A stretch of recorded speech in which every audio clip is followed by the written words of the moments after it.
बहुत स्वागत है एक बार फिर से आप सभी का नेटवर्क 10 पर। आपके साथ मैं हूं शिवानी ठाकुर। हमारे इस खास कार्यक्रम रिपोर्टर लाइव की शुरुआत करेंगे, जहां देश से लेकर दुनिया तक की तमाम बड़ी खबरों पर हमारी नजर है। राजनीति के गलियारों की खबरों पर भी चर्चा करेंगे और हमारे इस खास कार्यक्रम में शहर शहर से हमारे सहयोगी रिपोर्टर्स हमारे साथ जुड़ेंगे और उन शहर की तमाम बड़ी खबरों पर हम उनसे अपडेट लेंगे। सबसे पहले शुरुआत करेंगे उत्तर प्रदेश से। हमारे UP state head Raghavendra Pratap Singh हमारे साथ लगातार बने हुए हैं। राघवेंद्र, उत्तर प्रदेश में आज क्या कुछ खास होने वाला है? मुख्यमंत्री के सिंगापुर दौरे का भी विस्तार से जिक्र करेगा, वहां क्या कुछ हो रहा है?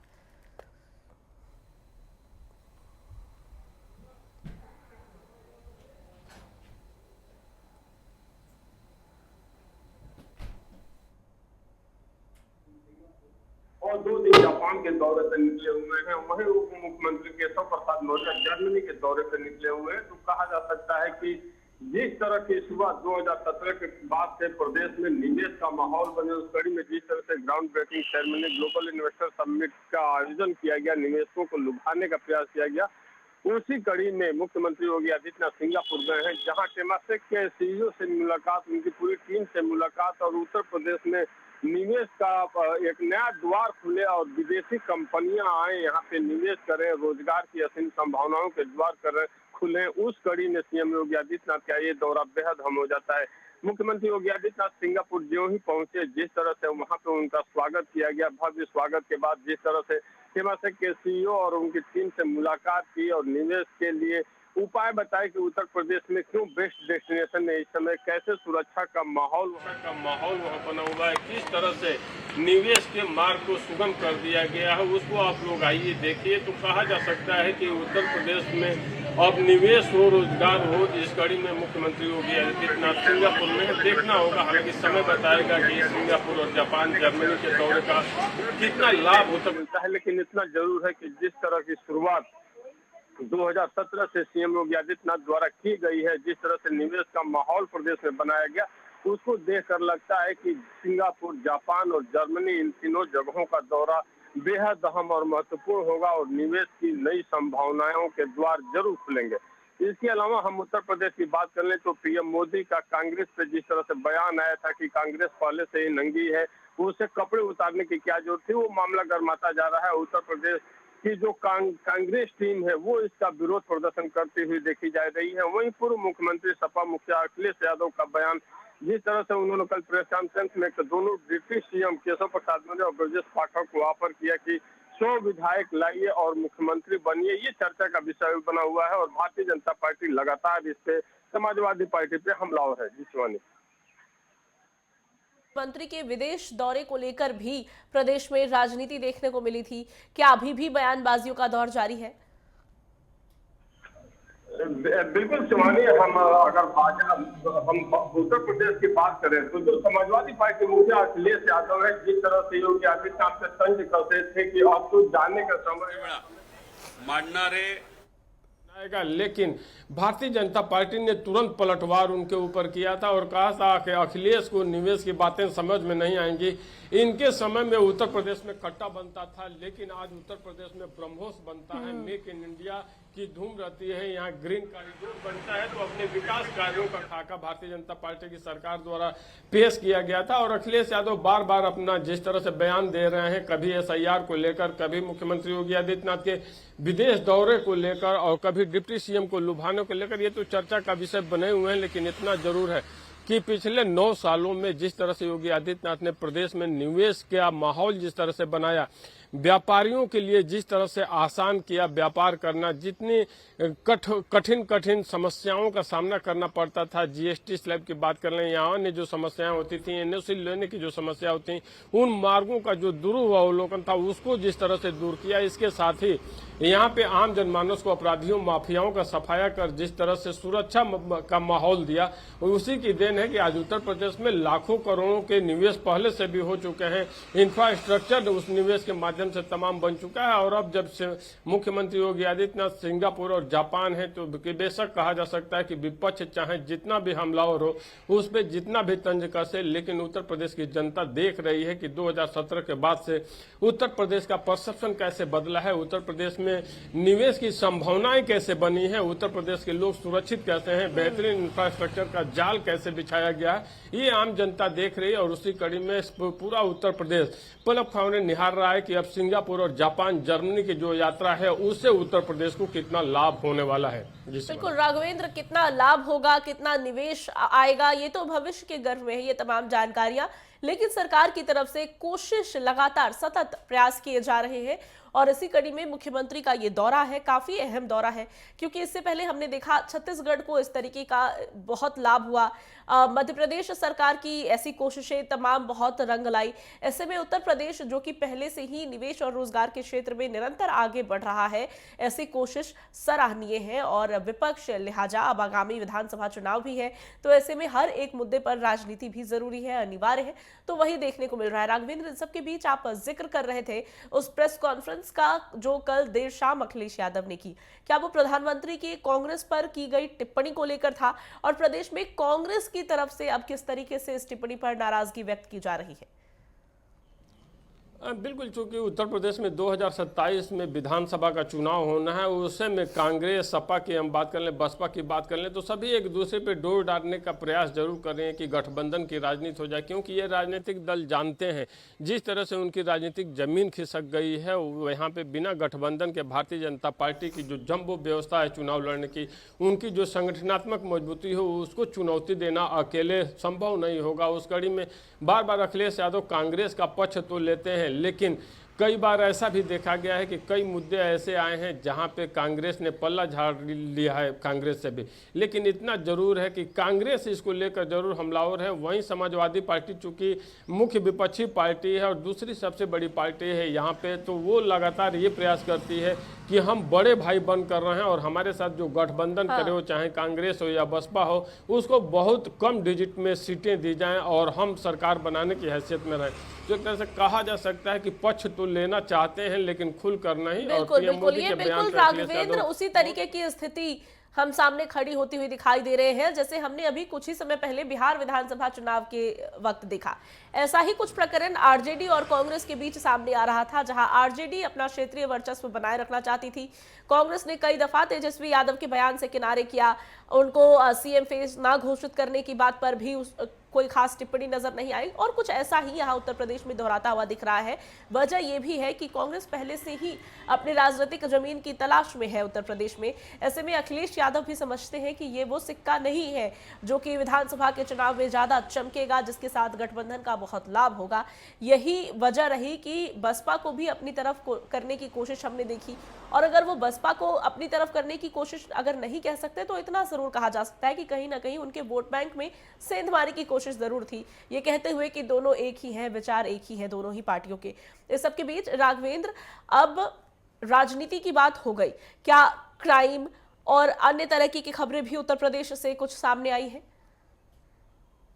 बिल्कुल शिवानी, हम क्राइम की बात करने से पहले एक लाइन जोड़ दें। आपने जैसा जिक्र किया कांग्रेस और सपा का, तो अभी कुछ दिन पहले जिस तरह से कांग्रेस नेता नसीमुद्दीन सिद्दीकी बसपा में आकर सम्मिलित हुए, तो उसके बाद से भी कांग्रेस और सपा में थोड़ी सी खटास खुलकर सामने आ गई है, क्योंकि कांग्रेस के ही नेताओं को तोड़ना कहीं से भी कांग्रेस भी इस बात को बर्दाश्त नहीं करेगी, क्योंकि इन दोनों राजनीतिक दल की पूरी राजनीतिक विषाद माइनॉरिटी वोटों पर टिकी हुई है। कहीं ना कहीं सॉफ्ट हिंदुत्व अपने पास तो रखना चाहते हैं, लेकिन माइनॉरिटी पीडीए की बार बार बात करके उस वोट बैंक को नहीं खोना चाहते हैं। तो कांग्रेस और सपा में थोड़ा सा इस बात को लेकर भी खटास है। वहीं अपराध की दुनिया की बात कर लें तो जिस तरह से एसटीएफ और ईडी की लगातार कार्रवाई चल रही है, चाहे हम कोडिन कफ सिरप की बात कर लें या अवैध धर्मांतरण की बात कर लें, लव जिहाद की बात कर लें, उसमें तमाम गिरफ्तारियों का दौर अभी भी चल रहा है और तमाम पूछताछ चल रही है। अब देखना होगा कि जो छांगुर गिरोह था या जो केजीएमयू में प्रकरण सामने आया था या फिर जो बस्ती में सामने आया था, जिस तरह से धर्मांतरण नामांतरण हिंदू महिलाओं को कराया गया, विदेशों में देह व्यापार के लिए उनको मजबूर किया गया, जिस तरह से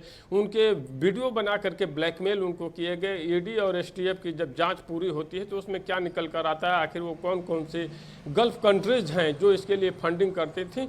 और जिस तरह से 2017 के बाद से क्राइम कंट्रोल करने के लिए एसटीएफ ने यह काम किया है, उसको इनकार नहीं किया जा सकता कि बहुत ही काबिल तारीफ रहा।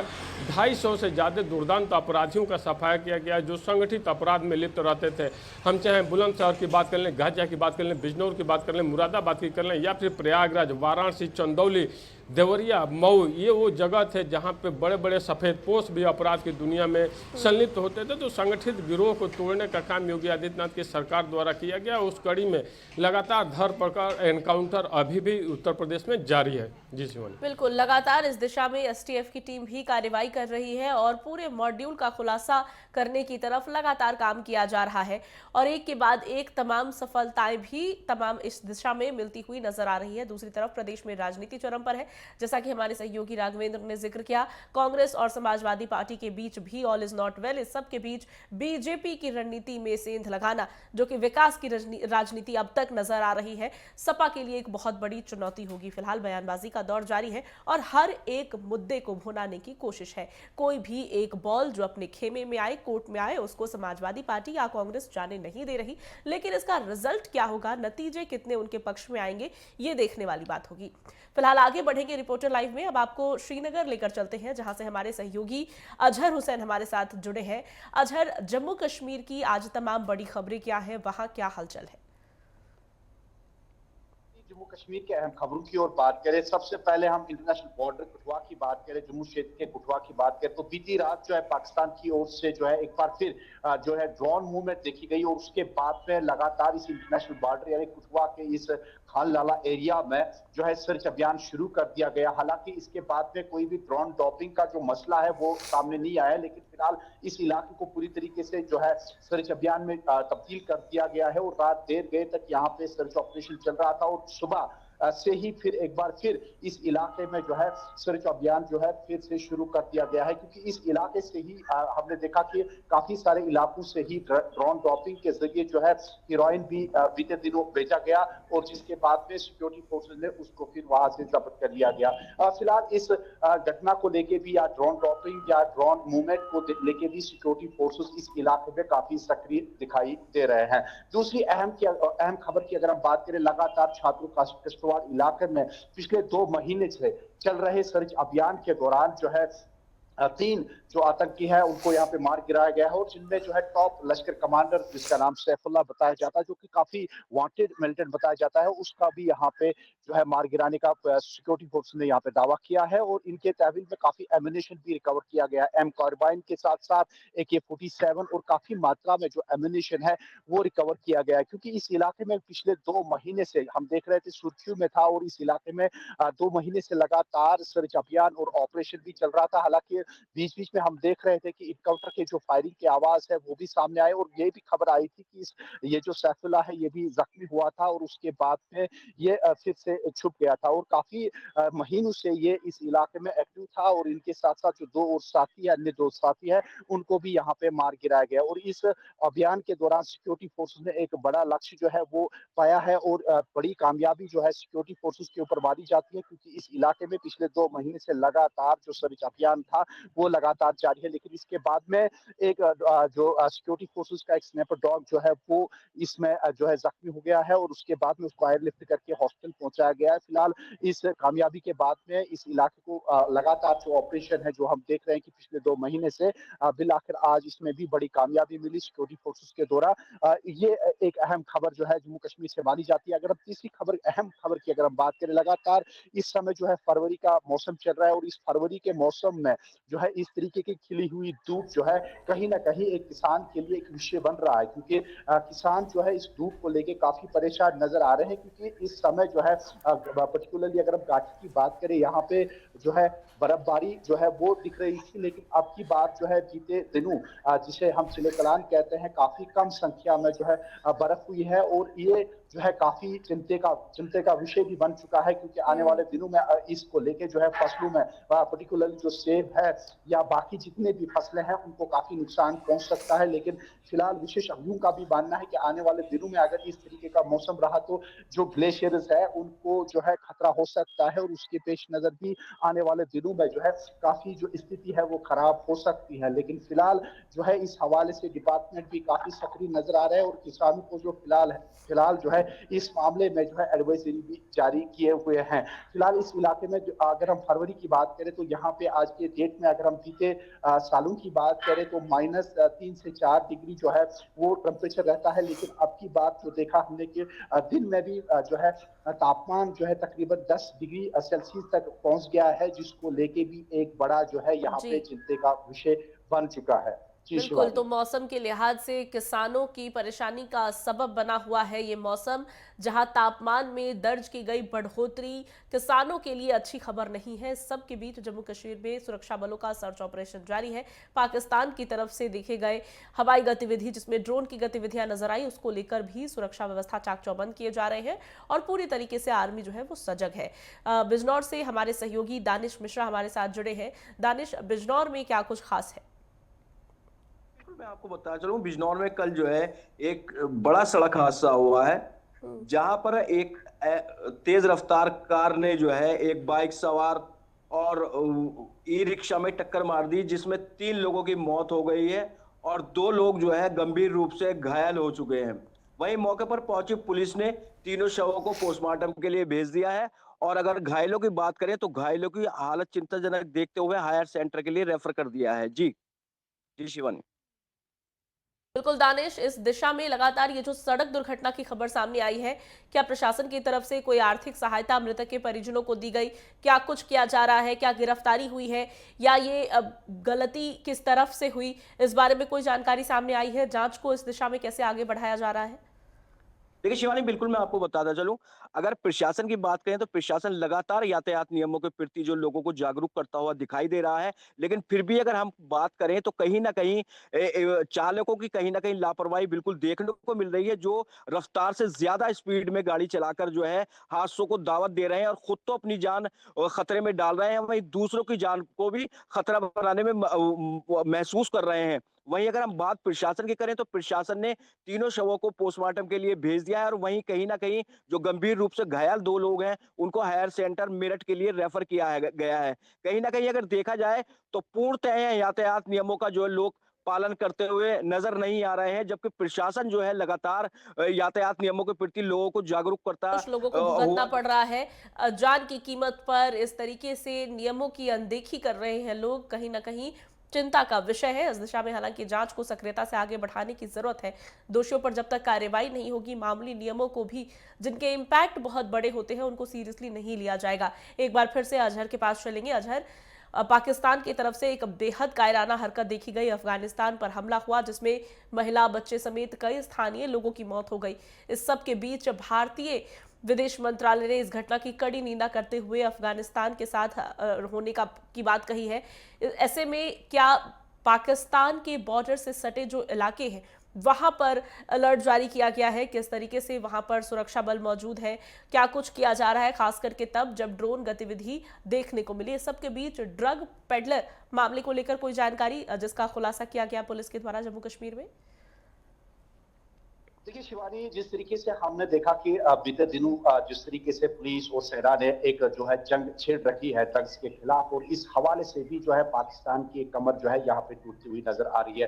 क्योंकि हमने देखा कि बीते दिनों या 2019 के बाद में अगर हम आतंकी गतिविधियों का जो हम ग्रोथ का चेकअप करेंगे, थोड़ा सा आंकड़ा खंगालते हैं, तो वाकई तौर पर आज की डेट में जो है ना के बराबर जो है वो आतंकी की जो गतिविधि है वो दिख रही है। और जो हमारे गृह मंत्री है उन्होंने भी रिसेंटली एक बयान दिया था कि बहुत जल्द जो है कश्मीर को जो है सफाया होगा, पूरा आतंकी का जो है पूरी तरीके से यहाँ पे सफाई देखते हुए नजर आए। लेकिन इसके बीचों बीच जो है पाकिस्तान की जिस तरीके से हमने रिपोर्टर लाइव में भी बताया था कि एक और ड्रोन ड्रॉपिंग के जरिए कुछ हीरोइन को जो है ड्रॉप किया गया था। हालांकि वहां पे सिक्योरिटी फोर्सेस, बीएसएफ और सिक्योरिटी फोर्सेस की अलर्टनेस की वजह से उस ड्रोन ड्रॉपिंग के दौरान जो हीरोइन है उसको वहीं से ही जब्त कर लिया गया और तहकीकात शुरू कर दी है। और बाद में पता चला कि ये ड्रोन के जरिए ये जो है हीरोइन इसको यहाँ पे पे जो है शिफ्ट किया गया था और यहाँ पे इसको ड्रॉप किया गया था ताकि यहाँ के यूथ को जो है इन्वॉल्व किया जाए। तो कहीं ना कहीं पाकिस्तान जो है वो बौखलाहट का शिकार है और कहीं ना कहीं एक तरफ से वो आतंकी में जो बिल्कुल यहाँ पे बिल्कुल उसको यहाँ पे सफाया हो चुका है और इसी कोशिश में रहता है कि कहीं ना किसी तरीके से वो घुसपैठ करे। लेकिन घुसपैठ हमारे सिक्योरिटी फोर्सेस बॉर्डर्स पे इस तरीके से अलर्ट है।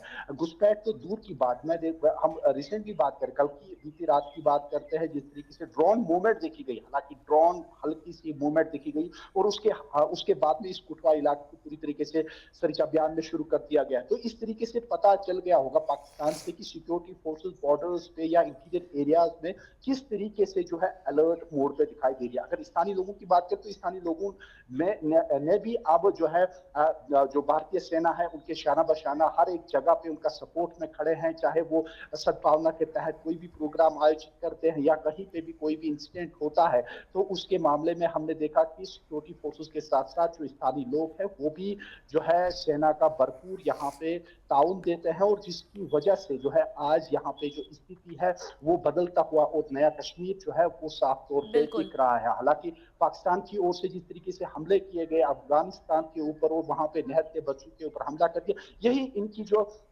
मानसिकता है या इनका जो लक्ष्य रहता है कि कहीं किसी न किसी तरीके से किसी भी मुल्क में या कश्मीर में या हमारे भारत में किसी न किसी तरीके से वो अफरा तफरी का माहौल जो है वो बनाए रखे। लेकिन इसका भरपूर जवाब जो है हमारी सेना, एडमिनिस्ट्रेशन, प्रशासन जो है वो बिल्कुल इनका जो है जवाब दे रही है और जिसकी वजह से अब बिल्कुल, और लगातार सर्च ऑपरेशन जारी है। बॉर्डर पर हो रही गतिविधियां पाकिस्तान के लिए संदेश है, अगर समझ आए तो बाखूब और अगर ना आए तो ऑपरेशन सिंदूर को हुए बहुत समय नहीं बीता है।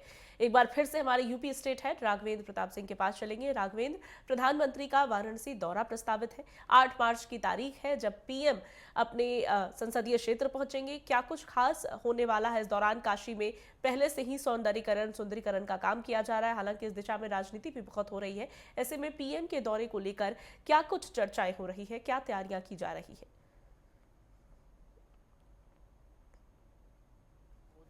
जिस तरह से वाराणसी से चुनाव लड़े 2014 में, वहां से सांसद बने, उसके बाद से वाराणसी का कायाकल्प होना शुरू हुआ। वहां पे बेहतरीन इंफ्रास्ट्रक्चर का जाल बिछाया गया। आज वाराणसी में चौड़ी चौड़ी सड़कें हैं, बेहतरीन विद्युत व्यवस्था है, तो वहीं अंतर्राष्ट्रीय क्रिकेट स्टेडियम है। काशी विश्वनाथ सहित अन्य मंदिरों का जिस तरह से जीर्णोद्वार किया गया, गंगा घाटों को जिस तरह से सुंदर किया गया, वहाँ की सफाई व्यवस्था को जिस तरह से अमली जामा पहनाया गया, उसी को लेकर के विपक्ष लगातार उनको पीडीए के मुद्दे पे घेरना चाहते हैं। और पीएम मोदी वाराणसी जब भी जाते हैं तो महिलाओं के लिए एक खास सौगात लेकर जाते हैं और इस बार भी जब 8 मार्च को पहुँचेंगे एक बहुत बड़ा कार्य योजना महिलाओं के प्रति देखने को मिल सकती है पूर्वांचल के विकास के लिए, क्योंकि जब से पीएम मोदी 2014 में वहां से सांसद हैं, लगातार उसके बाद से वाराणसी के इर्द गिर्द के जो अन्य जनपद हैं, हम जौनपुर की बात कर लें, आजमगढ़ की बात कर लें, मऊ की बात कर लें, चंदौली की बात कर लें, सोनभद्र की बात कर लें, ये वो जनपद हैं जो उसके सीमावर्ती राज्यों से सटते हैं। वहीं गाजीपुर का भी कुछ बेल्ट उससे सटता है, तो उन जिलों का भी विकास देखने को मिला है। और पूर्वांचल जो पहले विकास से अछूतो दूर रहता था, पूर्वांचल पिछड़ा हुआ एक तरह से अलग राज्य माना जाता था, उस पर जिस तरह से विकास के पंख लगे हैं, उसी कड़ी में पीएम मोदी का जब ये भी दौरा होगा तो विकास के तमाम इंफ्रास्ट्रक्चर के लिए तमाम योजनाओं, परियोजनाओं का लोकार्पण, शिलान्यास करते हुए पीएम मोदी देखे जा सकते हैं। क्योंकि पीएम मोदी भी वाराणसी को लेकर, जैसे काशी तमिल संगमम बार बार किया गया, साउथ को नॉर्थ से जोड़ने का प्रयास जो एक केंद्र सरकार द्वारा, प्रदेश की सरकार द्वारा किया गया, उसी कड़ी में ये दौरा भी बेहद अहम होगा। और पीएम मोदी वैसे भी अपने संसदीय क्षेत्र में दौरा करने वाले पहले ऐसे पीएम बन गए हैं। नहीं तो इसके पहले उत्तर प्रदेश से पीएम तो बहुत बने हैं, सर्वाधिक पीएम देने का रिकॉर्ड भी उत्तर प्रदेश वासियों को है, लेकिन अपने संसदीय क्षेत्र में बार बार जाना और खरबों करोड़ों की योजनाओं का लोकार्पण, शिलान्यास करना पहली बार देखने को मिल रहा है। तो कहा जा सकता है कि ये दौरा भी बेहद अहम होने वाला है। उनके दौरे से पहले सीएम योगी आदित्यनाथ का खुद भी वहां दौरा प्रस्तावित है, जहां पे वो सुरक्षा जायजा लेंगे। इसके अलावा वहां के विकास कार्यों की समीक्षा बैठक करते हुए देखे जाएंगे। तो एक तरह से कहा जा सकता है कि पूर्वांचल का कायाकल्प लगातार हो रहा है प्रधानमंत्री के संसदीय क्षेत्र में। जब इस बार भी पीएम पहुंचेंगे तो तमाम योजनाओं की सौगात लेकर पहुंचेंगे। महिलाओं के लिए खास तोहफा हर बार लेकर पहुंचते हैं। ऐसे में चर्चा ये भी है कि इस बार भी इस दिशा में पीएम की तरफ से कुछ बेहतरीन किया जाएगा। इस सबके बीच तमाम खबरों पर हमने आपको हमारे इस खास बुलेटिन में जानकारी साझा की। बहुत शुक्रिया राघवेंद्र, दानिश और अजहर, आप सभी का हमारे दर्शकों से बातचीत करने के लिए, तमाम जानकारी साझा करने के लिए। और अब यहाँ वक्त है एक छोटे से ब्रेक का। हालांकि नेटवर्क 10 पर खबरों का सिलसिला लगातार जारी रहेगा, बने रहिए हमारे साथ।